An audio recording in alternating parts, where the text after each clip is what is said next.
قصبات دامده چه أنا بزانا ولا ای مردم تکی آغر باشلی با مردم آغل نيبه قصبات إنسان كانوا فهموا كبقى وتحسنوا أي خيلا قصبات مردم بيبريو بنا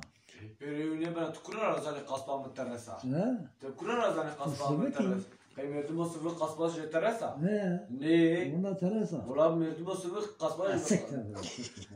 أقالنا أول مرة يعني فتشكي تبغى يعني هتقول السالم مو بتبغى كذا بالخاني عشان أنا وسنا كذا وزن هذا قشمرة من بيخاني كان ولا تبع البلد أو تطور حرام كانت قرنيني كان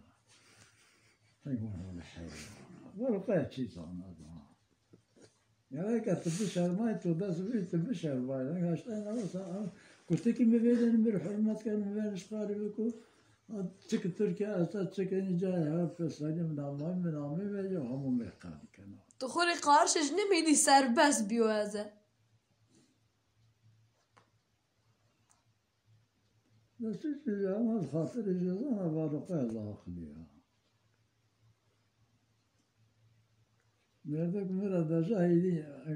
بعجنا هيدي إني حرام شو بير